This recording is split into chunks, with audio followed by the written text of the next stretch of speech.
Hey folks, I'm Aspen Arrow, and today we're back in RimWorld with our tribal impids. Looking to need some warm clothes. We had a baby last episode and accepted Nexos as part of a quest.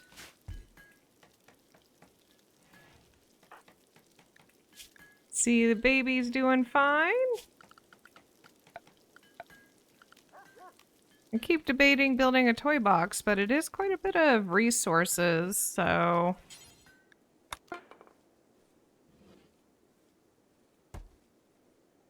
You can see I keep deciding not to. And we have some art done again, just trying to get our barracks a little better. We will get to flooring hopefully soon.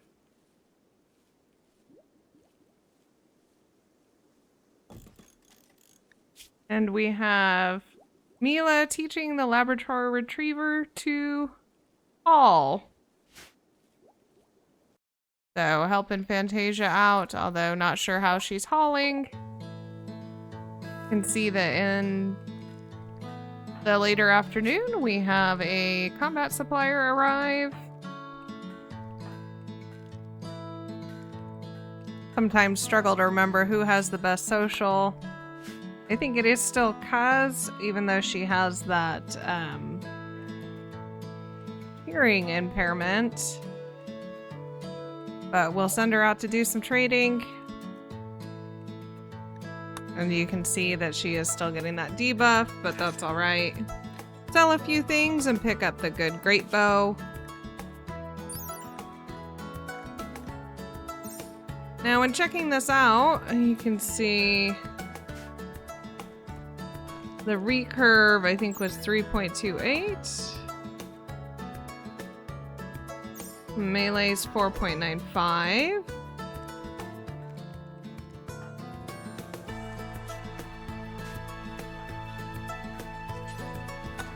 We don't have many good shooters, but we're gonna play musical bows. We're gonna go ahead and put the great bow on Forath, just because she is faster, like our other two main shooters. And then we'll go ahead and give Mila the recurve bow, because she's still rocking a short bow.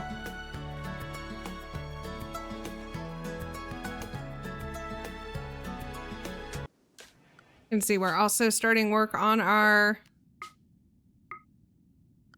monument for Danny. So in the morning, we are going to go ahead and go on a little trip. Forgot to unforbid the pemmican. I am trying to keep that in storage for emergency, since it lasts longer. So we're gonna grab Sezen and Danny, the horse. Sezen being our best shooter with a really good great bow. And then Danny there for some melee backup, although she can't move very quickly, that's alright. Take a bit of the pemmican, a little bit of herbal medicine. It always tells me there's not enough food for the caravan. I do hope they adjust that sometime. And while they're getting ready, you can see the monument is just about done. We'll also take a minute just to address that this is still 1.4. I recorded this quite some time ago, maybe like a month ago. It takes me a while to get to editing everything. And so Anomaly is out, 1.5 is out, but I am going to just continue on 1.4 for now. I'm enjoying this playthrough and the story that we have going, and there's some more fun things that occur later on, having the benefit of being in the future. So, sure, I'll do Anomaly in 1.5 at some point, but I'd like to go ahead and finish this. So I hope you'll stick with me through it and you're enjoying the story of our impids here. While we have some Imperials visiting, we're going to take the opportunity to use them as backup to take out yet another bird. These all have 100% retaliation rate, so it's nice to have backup and not have to worry about my folks getting injured. You can see, unfortunately, has not a great shooter with that bow. Sezen being our best hunter. That isn't bad. He's got a masterwork recurve, and I believe his shooting's an 11, but still just Just missing every shot. So we're gonna go chase the bird around for a while.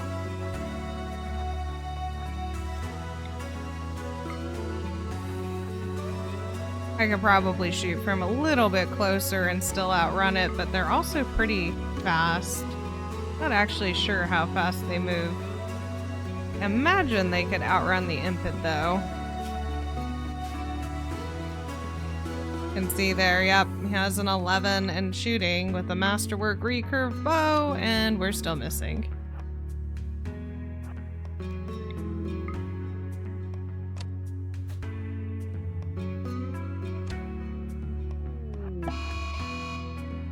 And we finally make a hit. Go ahead and run back and hope the Imperials take care of it. Apparently had a pretty good hit because the bird is significantly slowed down.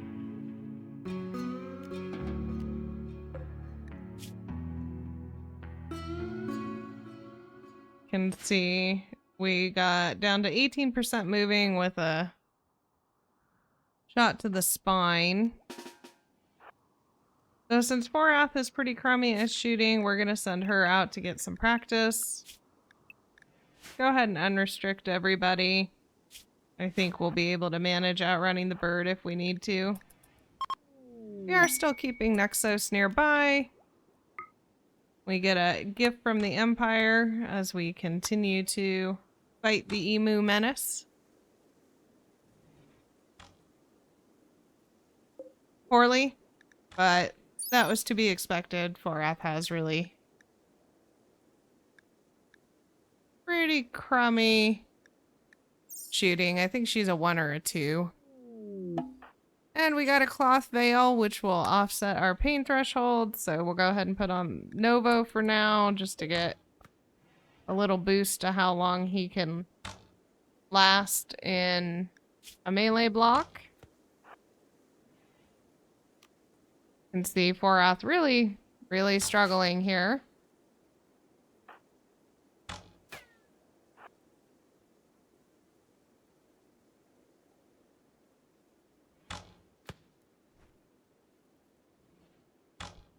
Painfully struggling.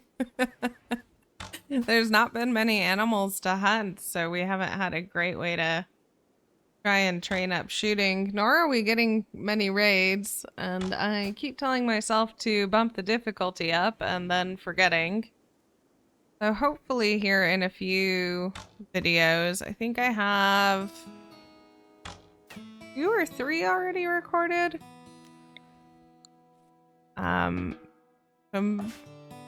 Maybe in a few more I'll actually get it bumped up.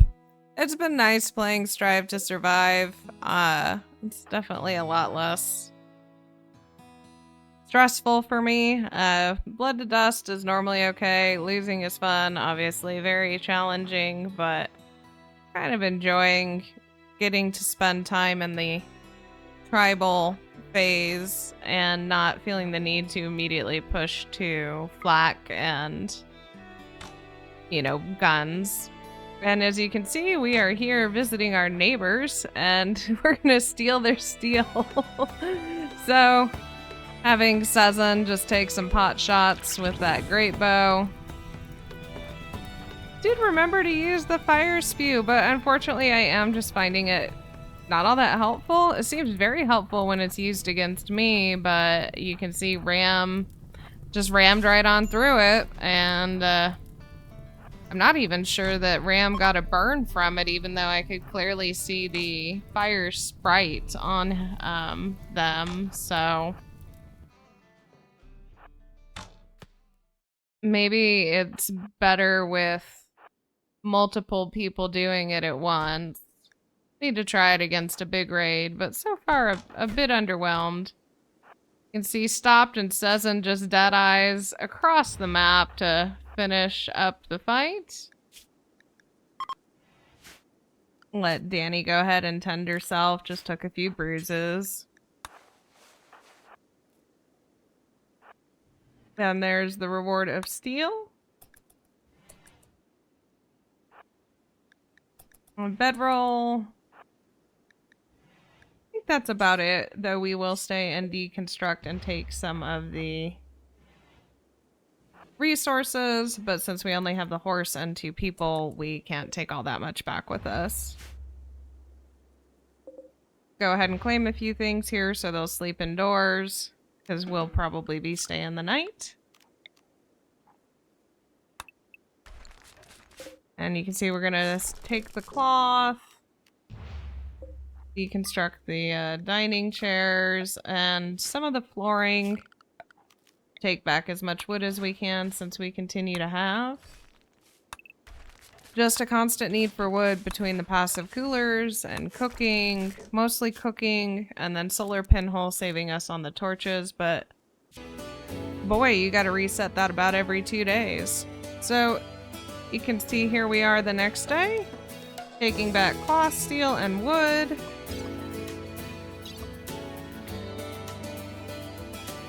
Just double check. I'm almost afraid I'm gonna leave something behind. And we're just 1 kilogram short of what we can carry for max weight. And the emu has passed away, so we'll go ahead and allow that. On the way back a few hours later, Danny and Susan are ambushed by Scaria infected cats. Just 2 of them. So the battle begins.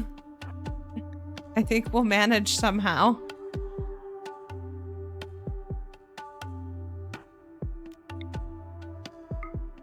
Hopefully our hunter can manage. And 1 shot, 1 kill. And the other one is down. Battle won, and we'll get him on home.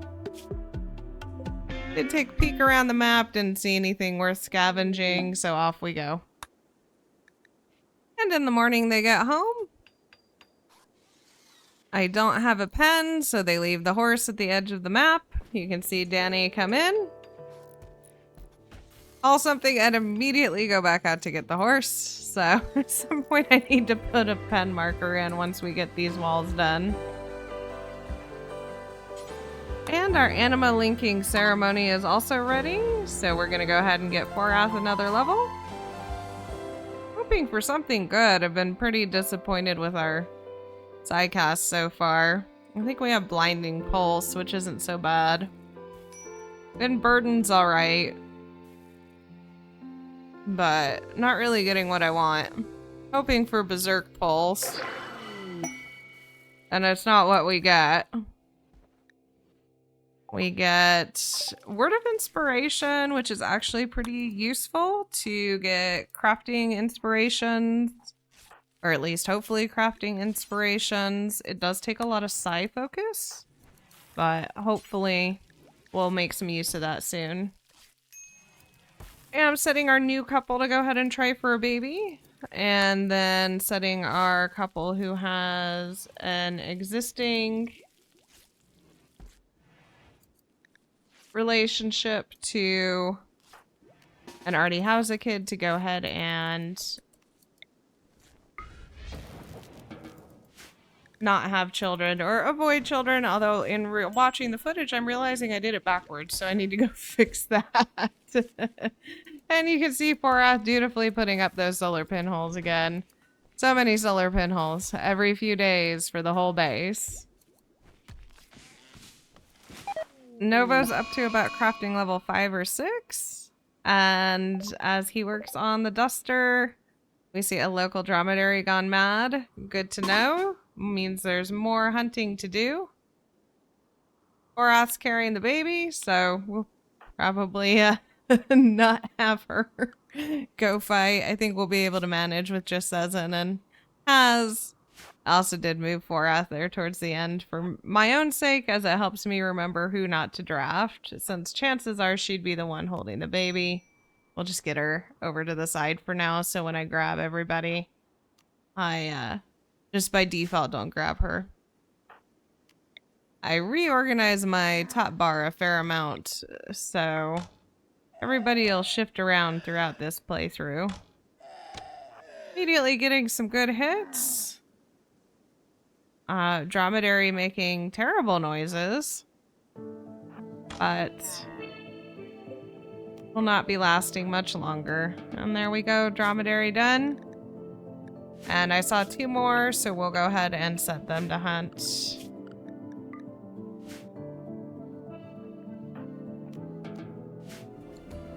Undraft everybody. As we work on building some shelves and storage, as our room was getting too full now that the potato harvest has come in, we are going to finish up some research. I think while Danny and Cezanne were off map, we finished long blades. And so now we have finished Devil Strand with the hopes of growing that once the growing season comes back for some really good armor, or dusters anyway. And we're going to go ahead and grab plate armor so that we can get flak in the future. I don't know that we'll use plate armor. It might be worth grabbing maybe like 1 set just to help boost up some crafting, if we can even craft it. We might not have a high enough crafter, but you can see lots of potatoes for the winter, and that we finished hunting those dromedaries. Also finally bringing in wood, and we've almost got some cotton done to get some Neil sheets down for our ritual room.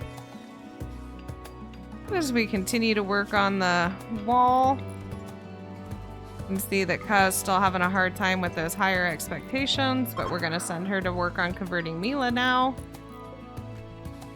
as we have got Danny converted.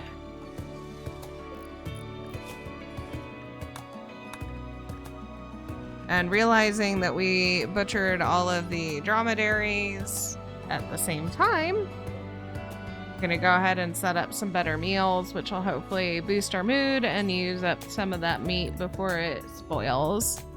I feel like we have a pretty good stock of pemmican if we really needed it, so I'm not looking to make more right now. And since we did still have about 8 regular meals that I'd like them to eat and not waste, just gonna make a set of 8 fine meals and hope we get through them all. And then our shuttle for Nexos finally arrives. So we'll send her on home and thank her for helping us grow a bunch of anima grass. We had her on meditation for a lot of her time here. Off she goes. And we get our reward of an advanced component and some jade. Advanced component obviously will be useful later on, but for now, can't do much with it. Let's try and stockpile a few for future projects. See, that cotton's almost done, so that will improve our ritual room a bit.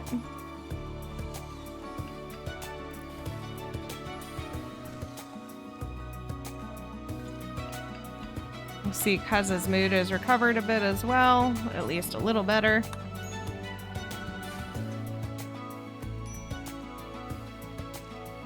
Playing with baby noise. And we get gutworms. So on the 1st of December, 4 people gutwormed, including our baby. So as we send Mila around to tend to everybody, I'm gonna go ahead and say thank you so much for joining me today in RimWorld. I hope you're enjoying the series. And as always, have a pleasant day, and we'll see you next time